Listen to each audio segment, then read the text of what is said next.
Então, nós de manhã conversamos que os planos de José, os 3 planos, eles são traçados primeiro o arrependimento, depois ele vai pastorear os irmãos, agora ele vai julgar a superstição. Por isso que ele pode agravar a prova.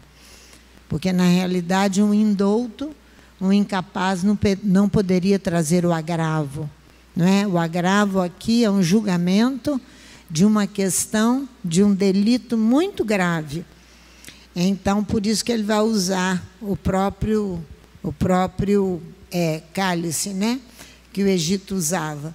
Então, nós falamos de manhã, quando estávamos terminando, que esses 3 planos de José, eles são traçados representando as diferentes partes de medidas e providências a serem tomadas por um povo que irá retornar.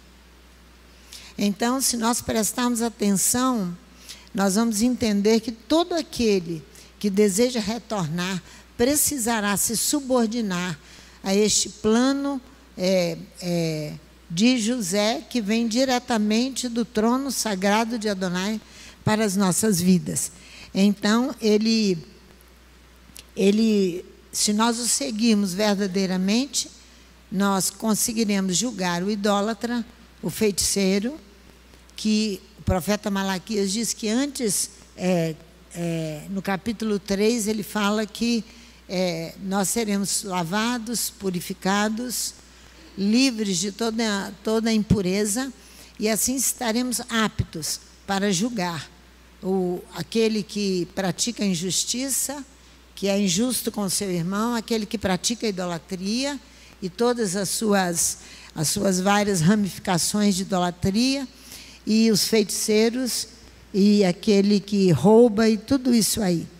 Então, nós temos que prestar atenção nesta última prova, que José vai agravar, a prova que Iosef impõe a seus irmãos, dando a eles, colocando sobre o saco de alimentos de pão de Benjamim, o cibório.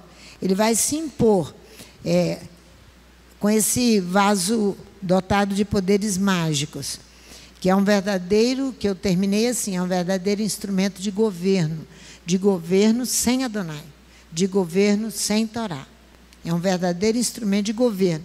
Por que que ele vai julgar? Porque vocês têm que entender que nós estamos lidando só com pastores. José é pastor, diz a Torá, e seus irmãos são pastores. Não é não? Nós estamos lidando com pastores. Então, o único pastor vai julgar os outros pastores todos que usaram dessas superstições e dessas adivinhações. Então, o capítulo 44 diz assim, versículo 5, não é este o cálice, e aqui que nós terminamos, não é com isto que meu Adão bebe, 44, 5. Não é esta taça que porque bebe meu Senhor, por meio da qual ele faz as suas adivinhações? Eu, Sandra, creio perfeitamente que os julgamentos é sobre aqueles que não foram chamados e exercem essas funções pelas denominações, pelas instituições humanas que estão exercendo funções quais não foram chamados. Aí eles vão governar, eles vão pastorear, mas com superstição e adivinhação. Eles governam com base, eles tomam conta, conduzem o rebanho e governam com base na superstição e na adivinhação. Adivinhação e a superstição emprestar caráter sagrado a certas práticas destituídas de qualquer fundamento bíblico. Emprestar caráter sagrado a coisas e fatos que são destituídas de qualquer fundamento bíblico. O presságio infundado e vão tirado de acontecimentos que são meramente fortuitos. O que é isso, fortuitos? Que acontecem por acaso, que são imprevistos.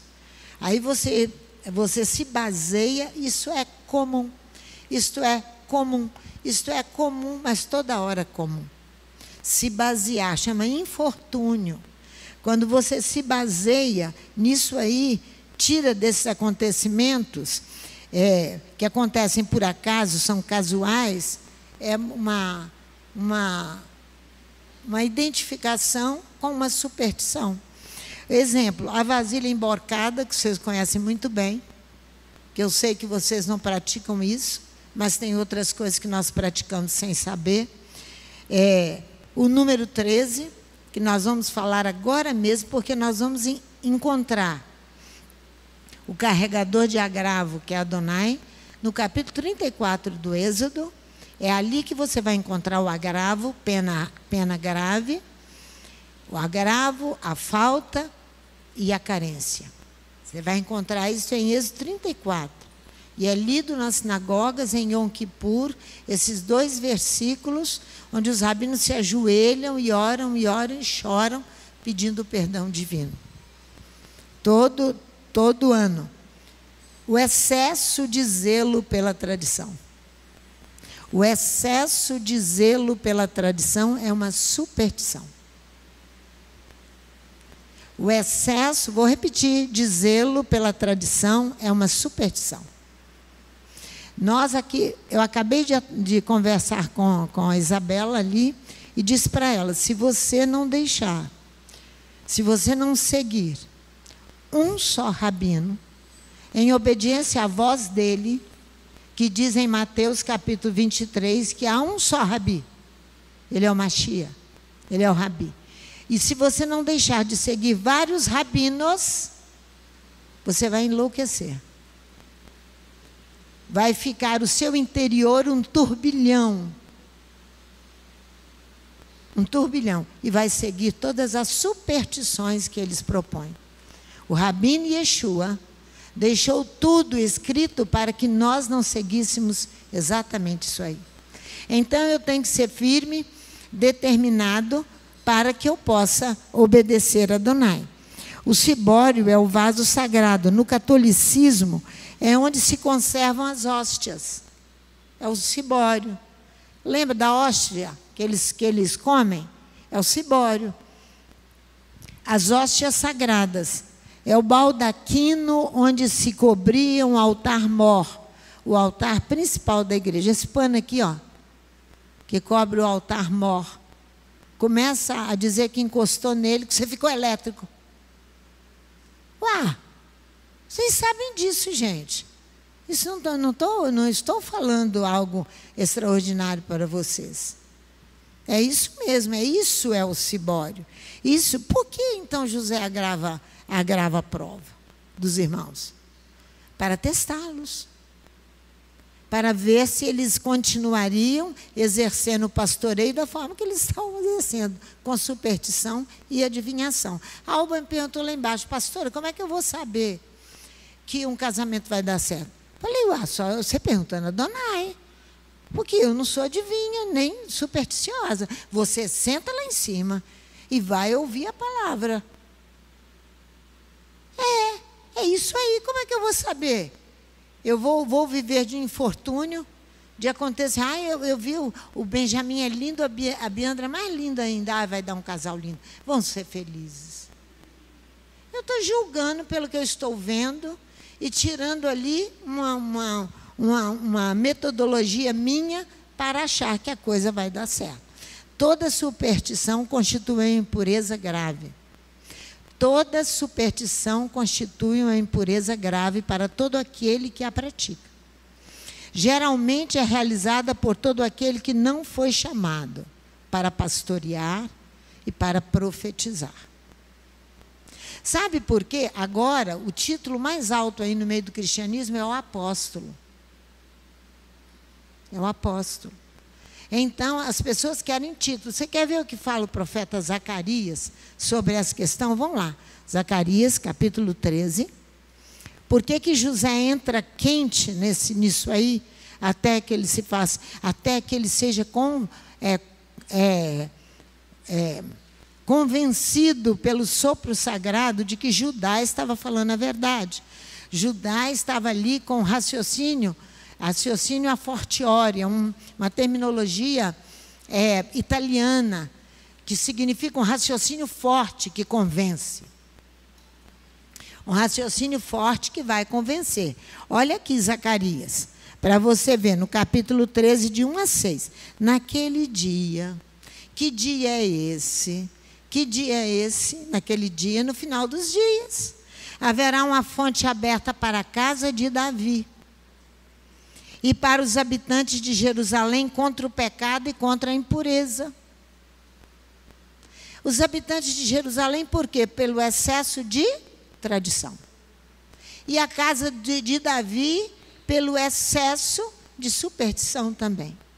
Identificação com essas coisas, essas adivinhações. Se identifica e as pratica. Aqui, ó. Naquele dia, diz o Eterno dos Exércitos, tirarei da terra o nome dos ídolos. Todo tipo de idolatria é ramificação dela. E deles não haverá mais memória. Também farei sair da terra os profetas e o espírito de impureza. Se alguém ainda profetizar, seu pai e sua mãe que o geraram lhe dirão, não viverás. Quem vai trazer o julgamento? O pai e a mãe que o geraram. Porque conhecem Torá, vivem de Torá, sem excessos na tradição, e vão julgar o próprio filho. Não viverás, porque mentirosamente falaste em nome do Senhor. Seu pai e sua mãe que o geraram trespassarão quando profetizar. Naquele dia os profetas se sentirão envergonhados, cada um da sua visão, quando profetizarem. Não mais se vestirão de manto de pelos para mentirem. Se arrependerão de andar imitando João Batista, que andava, que comia gafanhoto, mel silvestre e com pelo coberto com pelo de cabras. Pararão de imitar, de tentar, de fazer uma imitação grosseira. Olha aqui, ó. E eles vão se arrepender. Mas dirão, não sou profeta. Eu sou o lavrador da terra. Vai aprender a lidar com a terra. Vai voltar a ser agricultor da terra. Vai voltar a ser agricultor da terra. E não profeta. Por quê? Ele foi escravo. Olha aqui, ó. Tenho sido escravo desde a minha mocidade. Se tornou escravo da própria profecia. Semana passada tinha alguém aqui que queria saber qual era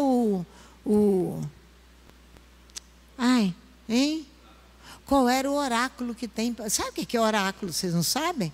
Qual é a palavra que tem para mim? Qual é o oráculo? Eu queria que me perguntasse qual era o oráculo. É verdade. Eu não tenho oráculo para falar para você. O oráculo está aqui, o que eu tenho obrigação de fazer, te ensinar a palavra de Adonai como ela é. Então ele vai dizer, eu fui escravo. Se alguém lhe perguntar, que feridas são essas nas tuas mãos? Responderá ele, são as feridas com que fui ferido em casa de meus amigos, de meus parentes, de meus irmãos. Porque nós estamos lidando com um problema familiar.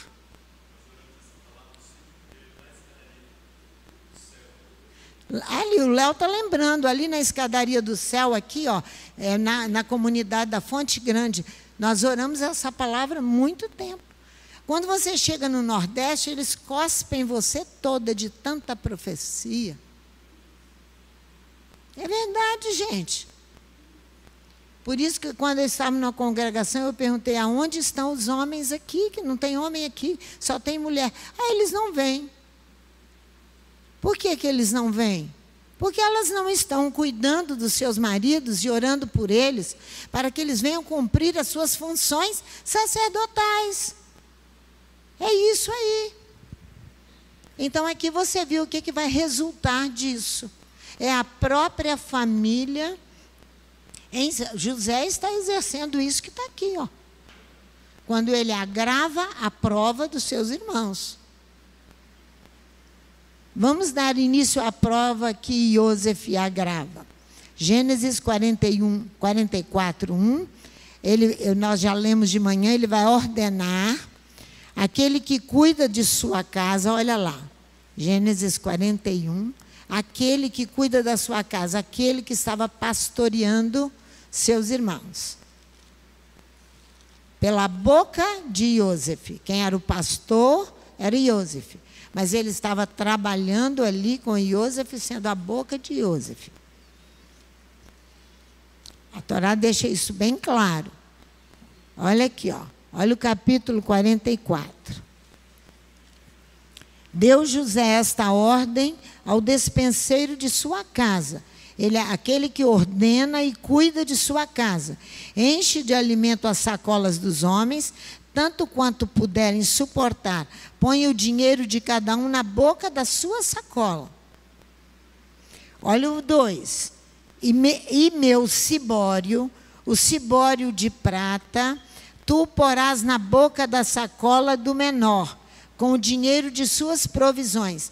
Ele executa segundo a voz de Iosef, viu?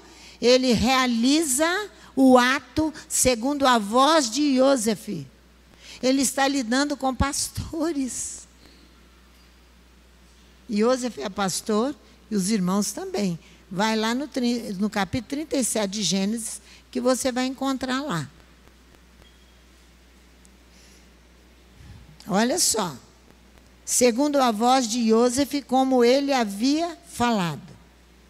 A base do agravo, eu já disse, encontra em Êxodo 34, versículo 7. O agravo é uma ofensa, é uma injúria, é uma afronta que se diz da pessoa contra a qual interpôs o recurso de agravo.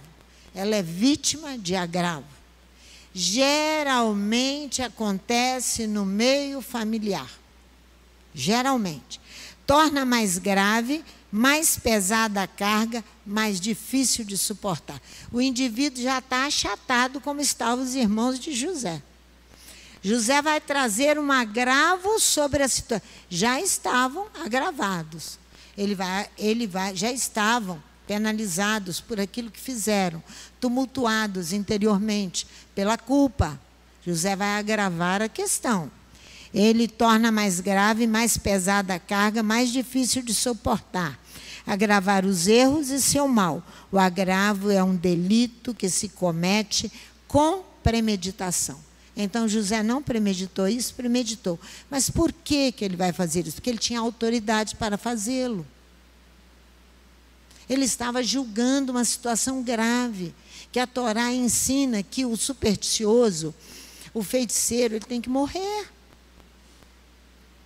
Como é que ele poderia deixar esses pastores prosseguir desta forma? Não poderia. Ele não poderia deixar seus irmãos prosseguirem assim. Então, no hebraico, agravo é avon. O agravo é como um redemoinho, movimento rotativo da água e do vento com muita velocidade. É muito, muito, muito pesado isso. E movimento em espiral é uma curva aberta que vai descrever várias voltas em torno de um centro. Assim são os familiares quando eles se impõem sobre nós ou sobre alguém da própria família, impondo o agravo. Sempre agravando os erros e piorando muito o mal, porque a pessoa fica desgostosa, se sentindo incapaz de ser livre da culpa. Então, nós temos que pensar muito se temos autoridade para fazê-lo como José tinha, para fazer sobre os irmãos. Porque não adianta vir com agravo. Você vai pecar, porque é grave a penalidade. Porque você premedita. Ah, fulano, ele é assim mesmo. Ele vai continuar assim. Ele vai mudar nunca. Não, você precisa, que nós vamos olhar agora mesmo, no Êxodo 34, o Deus dos 13 atributos, da misericórdia, da graça, da bondade, que sanciona um povo que não merece ser sancionado. Um povo culpado, que somos nós. Mas ele sanciona. O agravo é um recurso judicial que permite ao juiz, em certos casos, reverter uma decisão anterior. Às vezes a decisão foi tomada lá atrás, o agravo permite o juiz voltar e rever a coisa lá atrás. Que às vezes é uma confusão, uma briga, uma disputa entre duas pessoas. Hoje, nos nossos dias, isso se vive cotidianamente, porque as pessoas não conhecem Torá, senão elas parariam e não permitiam as coisas continuarem. Então, é como a agitação da água, a ré de um barco. Já viu um barco em movimento aqui atrás, ele andando? É como aquela agitação daquela água no interior do homem. No interior, ou na natureza. E Iosef põe seus irmãos à prova para julgar suas reações diante dessas práticas supersticiosas do Egito. Mas, e antes de mais nada, eu falei pela manhã, trata-se de ver o vínculo que existia entre eles, se era verdadeiro com Benjamim. Problema se encontra no seio da família. O Êxodo 34 nos ensina a respeito do agravo, lá no versículo 7, mas nós não vamos no versículo 7, não. Para eu entender o que nós estamos falando, e você, nós temos que ir em Êxodo 34. Moisés ali encontra-se diante de Adonai numa relação perfeita. Israel tinha acabado de praticar um pecado gravíssimo, que foi o bezerro de ouro. Moisés está ali diante de Adonai e havia conquistado o perdão divino. Então, ele estava ali numa relação perfeita com Adonai. Ele vai tratar novamente do povo. Moisés não está tratando, você tem que entender que quando o líder ele tem autoridade, ele não está tratando da causa dele. Ele está tratando de uma causa do povo. Quando nós estamos servindo a refeição, a comida, ela simboliza o pão, a manducação universal do pão espiritual e físico.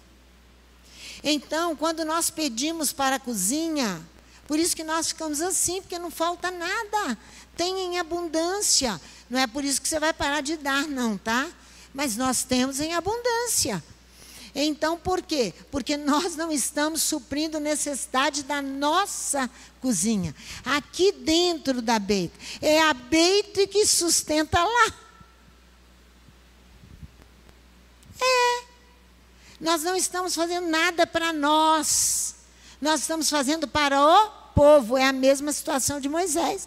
Ele vai tratar no capítulo 34 novamente do povo.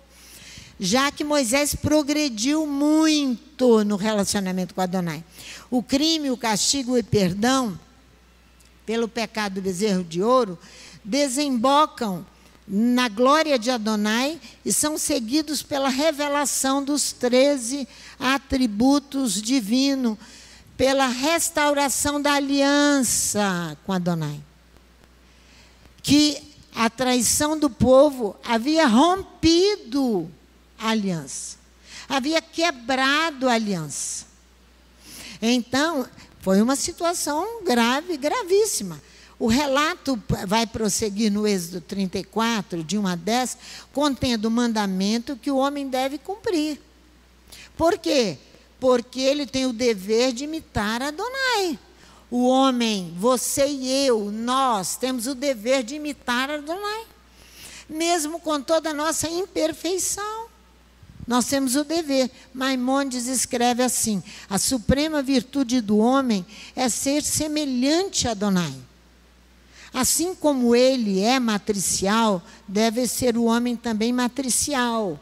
Devemos relacionar esse termo matricial, matriz, a útero, que no hebraico é ha-roum, pois define a face materna de Elohim. A matriz, o útero, o único, Elohim, o único. Ao termo hebraico rehen, a matriz, o útero, contendo sempre no coração do homem o sentimento materno de ternura e compaixão, mesmo que ele esteja errando. É essa a exigência para nós. Ele já está diminuído. Eu não tenho autorização de agravar a diminuição. Diminuído não porque você diminuiu, porque ele pecou. Eu olho isso muito lá na unidade onde nós estamos. O estado daqueles homens. Eles estão o quê? Diminuídos. Só que quando eles saem de lá, eles esquecem disso. Aí já levanta outra vez, porque está sobre o tacão do Estado. E a arma do Estado sobre eles. Então, precisa aprender enquanto estão lá, para saírem de lá, não praticar outra vez. Quantos voltam? Praticando as mesmas coisas. É isso que eu estou falando. A escolha dos 13 atributos, vamos lá, eu tenho que chegar lá no Êxodo 34. A escolha aqui do Êxodo 34, dos 13 atributos, para nós entendermos o agravo. Olha aqui. Olha aqui. Então disse o Eterno a Moisés, versículo 1, lavra 2 tábuas de pedra, como as primeiras, eu escreverei nelas as mesmas palavras que estavam nas primeiras tábuas que tu quebrastes. Prepara-te para amanhã, para que subas pela manhã ao monte Sinai, e ali te apresentes a mim no cume do monte. Ninguém suba contigo, ninguém apareça em todo o monte, nem ovelhas, nem gados se apacentem defronte dele. Então Moisés lavrou 2 tábuas de pedra, como as primeiras, levantou-se de madrugada, subiu ao monte Sinai, como o Eterno lhe tinha ordenado, levando na mão as 2 tábuas de pedra. O Eterno desceu numa nuvem. Olha o versículo 5. E pondo-se ali junto a ele, proclamou o nome de Adonai. Aí você vai ver que a escolha desses 13 atributos definem as virtudes que permitem Adonai governar. Os 13 atributos que você vai encontrar aqui permitem Adonai governar. E que seriam esses atributos necessários encontrá-los nos homens de Estado, para que eles possam governar o povo. É o que Iosef está fazendo com os pastores irmãos, levando-os à prova, para que eles possam estar limpos, purificados e governar o povo. Olha só, Moisés, ao ver a glória de Adonai, Adonai desce, olha o versículo 5.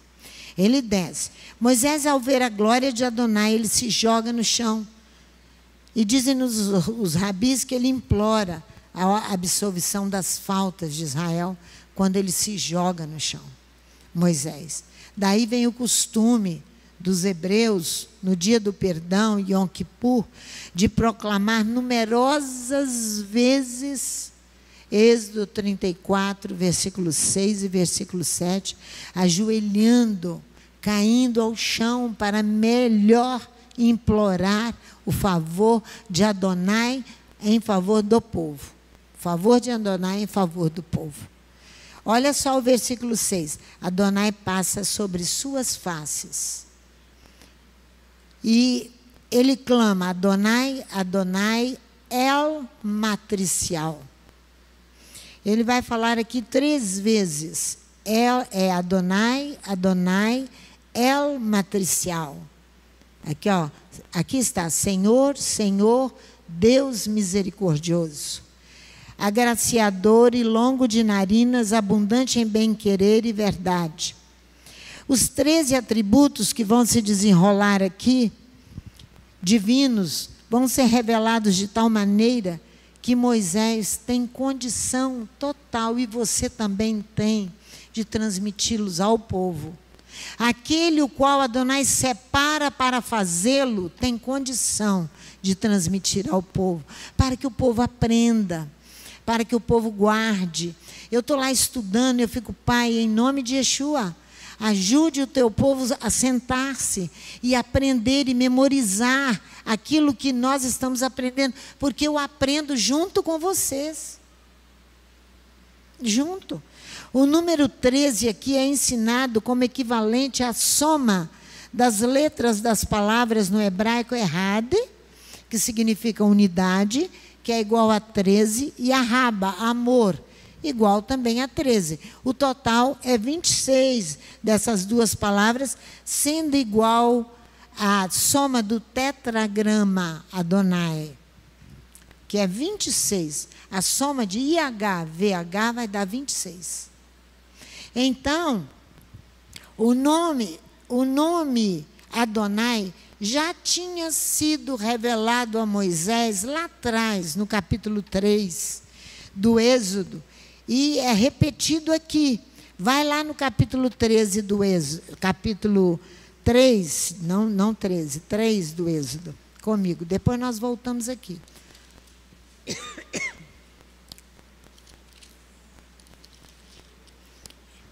Capítulo 3 do Êxodo, versículo 15 e 16. Olha o versículo 15 do capítulo 3 do Êxodo. Disse Elohim mais a Moisés, na nossa tradução habitual: assim dirás aos filhos de Israel: o eterno Elohim de vossos pais, o Elohim de Abraão, o Elohim de Isaque, o Elohim de Jacó, me enviou a vós. Este é o meu nome. A revelação do nome dele já tinha sido feita aqui, ó. Eternamente, este é o meu memorial, de geração em geração. Elohim diz ainda a Moisés: dirás assim aos Bnei Israel: Adonai, o Elohim de vossos pais, o Elohim de Abraão, o Elohim de Isaque, o Elohim de Jacob, enviou-me a vós.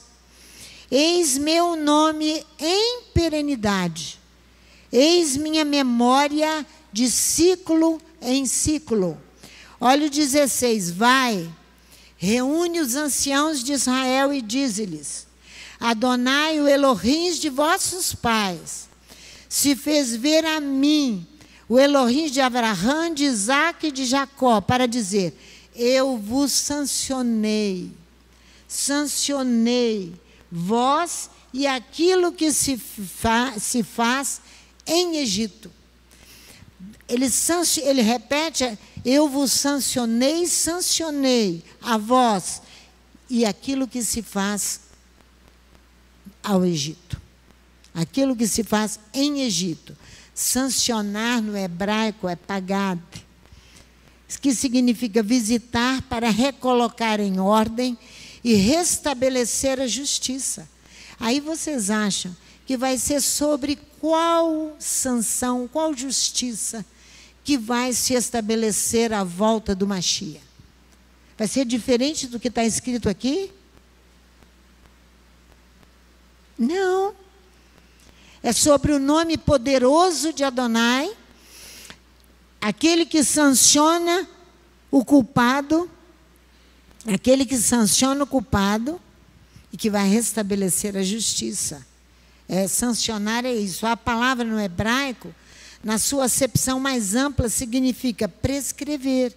Prescrever uma ordem divina, formal, porque a justiça de existir, com o decorrer do tempo, deve permanecer. Para você e eu existirmos, tem que haver justiça para que você permaneça eternamente, vida eterna. Tem que haver justiça. Então, por isso que ele prescreve. Como juiz maior sobre toda a face da terra, ele vai prescrever uma ordem divina formal, porque a justiça de existir com o decorrer do tempo deve permanecer. Porque parece que a justiça está se perdendo, não é assim que nós falamos? Está se perdendo. Não existe mais justiça. Não.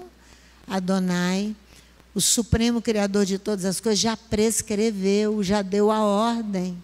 Ela permanece. Ela permanece.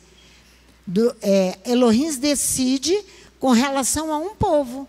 Que povo? É o seu povo. Aquele que se une a ele para amá-lo e fazer a vontade dele. Então, ele vai decidir em relação a esse povo. A uma pessoa determinada, ou para castigar, ou para recompensar. Duro, não é?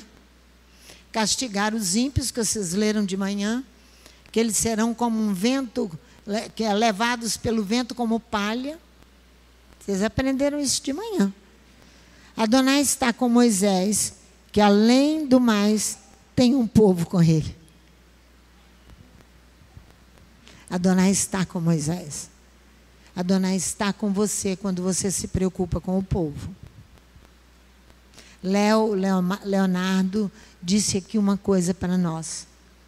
O que vai nos livrar de todo esse tumulto aí e de ataques em sinagogas por grupos terroristas, que vai nos livrar é o trabalho que nós fazemos com a comunidade. Adonai vai ver do céu que nós estamos com um povo. Senão, não conseguimos permanecer. A sanção aqui em questão é positiva no que diz respeito a Israel. E negativa com relação ao Egito. Eu sancionei a vós, não foi assim? E aquilo que se faz em Egito. Eu sancionei a vós, é a promessa de Êxodo 3, versículo 15 e 16. E aquilo que se faz em Egito. Olha só, Adonai passa sobre suas faces, ele clama, Adonai, Adonai. Estou repetindo o versículo 6 do Êxodo 34. É o matricial, agraciador, longo de narinas, abundante em bem-querer e verdade. Adonai, Adonai é o matricial, é repetido por 3 vezes, indicando os atributos fundamentais de Adonai: amor, clemência e justiça. Vocês esqueceram o que Yeshua diz em Mateus 23? O que eu quero? O que eu quero? Misericórdia? Misericórdia, misericórdia. Justiça é a última. Justiça, misericórdia e fé. Acho que é isso. Mateus 23. Justiça, misericórdia e fé. São os 3 atributos de Adonai. Para nós, Yeshua está clamando ali pela fé. O amor é a clemência e a justiça. Que aqui é repetido. El, Adonai, Adonai, El matricial. El que olha como uma mãe olha o seu filho, que ela tanto ama. É assim que ele vê todas as coisas. A partir daí, desenvolve-se os outros 10 atributos, a partir desses 3. Amor, clemência e justiça. A partir desses, que vai se desenvolver os outros. El é o nome revelado aos patriarcas, que implica a potência de criar e de fazer viver um povo culpado. Ele cria e faz viver um povo culpado. Somos ou não somos culpados? Somos culpados. Um povo culpado. Matricial, porque devemos relacionar esse termo a rerém, matriz, útero, sentimento materno, que eu já falei, e compaixão, que define a face materna e que faz de Adonai o Criador dos céus e da terra. Agraciador implica a felicidade régia de dar, fundar para viver. Longo de narinas, abundante em bem-querer e verdade. Olha o versículo 34. Detentor do bem-querer para milhares. É o Êxodo 34, versículos 6 e 7. Carregador do agravo, da carência e da falta, ele não inocenta, ele não inocenta. A Torá repete 2 vezes, ele não inocenta, mas sanciona o agravo. Mas sanciona o mal que muitas vezes nós fazemos ao outro. Sanciona o agravo. Sanciona o agravo dos pais sobre os filhos dos filhos, sobre os terceiros e sobre os quartos. A necessidade que nós temos do cumprimento de Malaquias capítulo 3 é urgente, urgente e urgente. Mesmo que nós conseguimos ver nos pais erros e erros e erros, e eles veem em nós erros e erros e erros. Estou falando de pais espirituais, não estou falando de pais físicos. Espirituais. O físico também. Mas ele vai exigir que nós resolvamos essa questão. Eis aí as 3 principais espécies de delito da legislação bíblica. Carregador de agravo, carrega ele próprio o peso dos nossos crimes, que esmagariam a humanidade se não fosse sua graça e seu bem-querer. Se não fosse sua graça e seu bem-querer, ele esmagaria a humanidade. Você se lembra o que ele disse a Moisés? Você se lembra o que ele disse a Moisés? Deixa. Ele destrói a todos e cria um novo povo junto com você. Moisés não aceitou, não foi assim? Moisés não aceitou.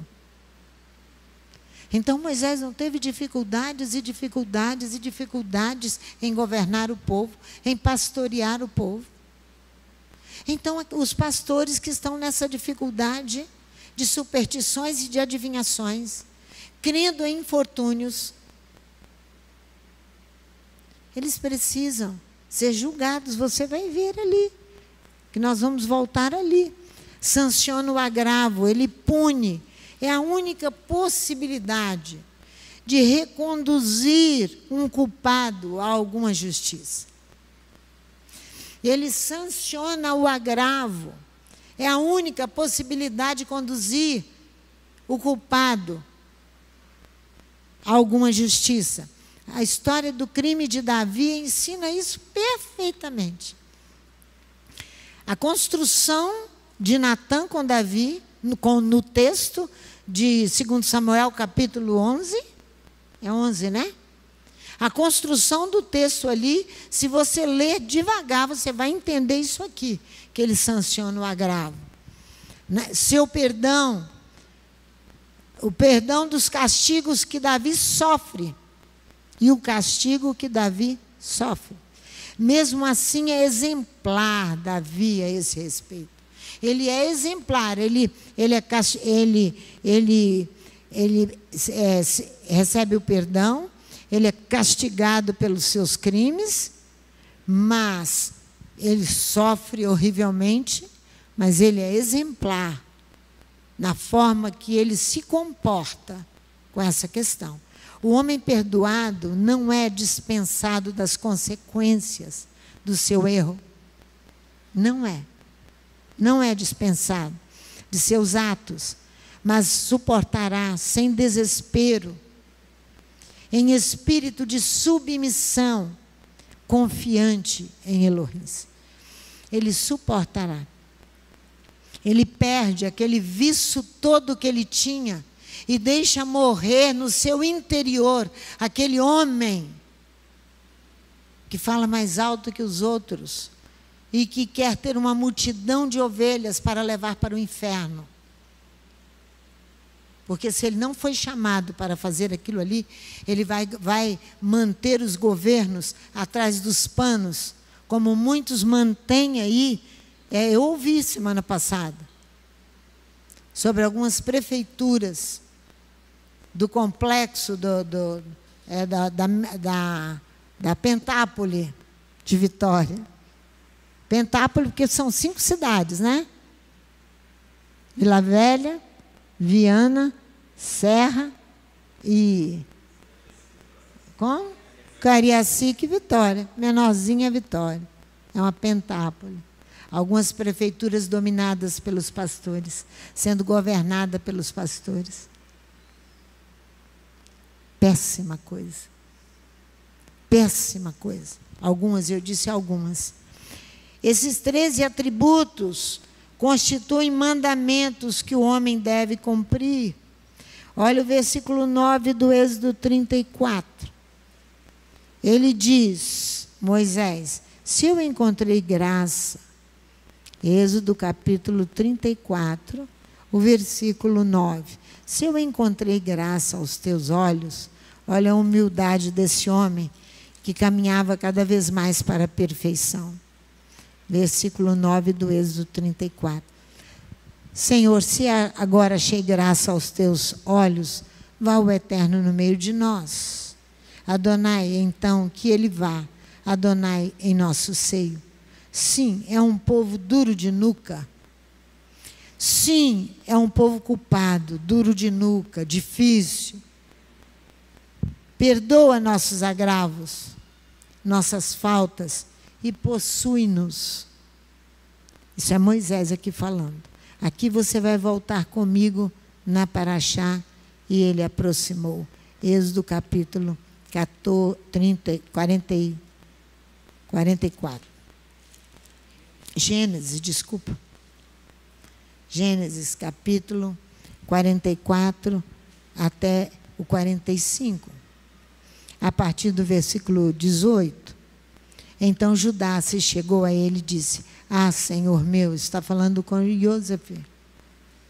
Deixa, peço-te, o teu servo dizer uma palavra aos ouvidos de meu Adom, e não se acenda a tua ira contra o teu servo, porque tu és como Faraó.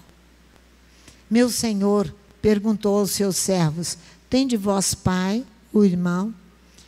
Respondemos a meu senhor: temos pai, já velho. Ele está lembrando a José, ele está convencendo a José, ele está com o raciocínio aqui a forte, e ele diz assim: temos pai já velho, e um filho da sua velhice, o mais novo.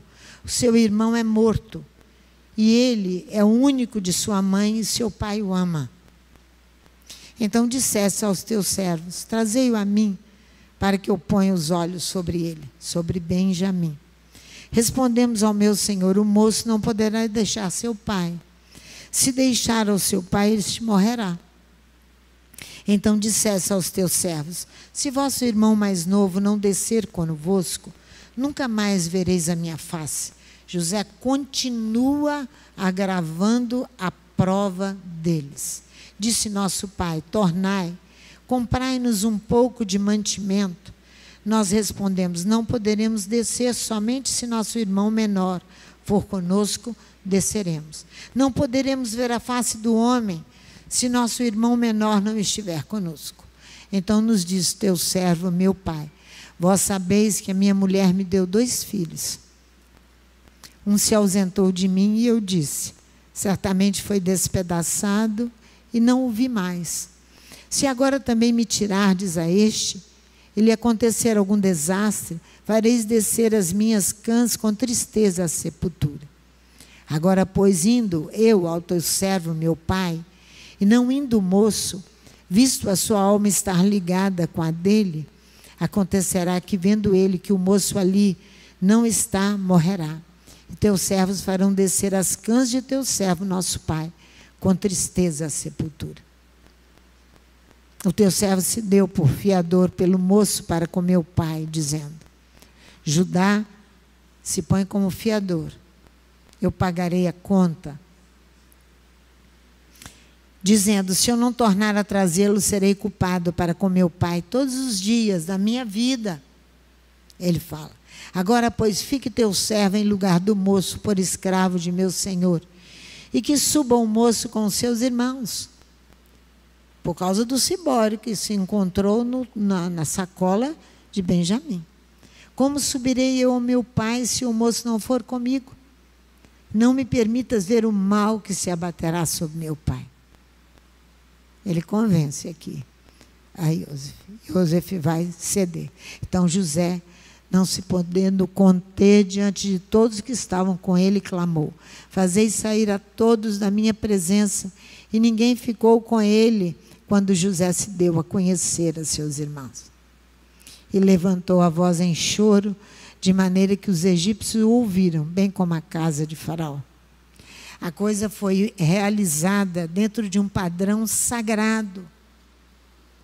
Sabendo os pastores, Rúben, Judá, Issacar, Asher, todos eles, que eles estavam tratando de um projeto seríssimo, grande, de uma tragédia que se abateu sobre a família, mas que precisa ser acertada.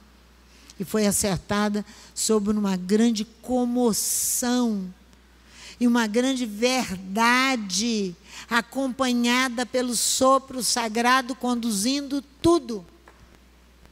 Não sobre mentira, não artificialmente. Olha bem, Disse José a seus irmãos: eu sou Iosef. Vive ainda meu pai? E seus irmãos não lhe puderam responder porque estavam pasmados diante dele. Foi dentro dessa situação toda bem tensa que as coisas aconteceram. Tensas interiormente dentro dos corações, para que pudesse haver ajuste. Assim que acontecerá com os pastores.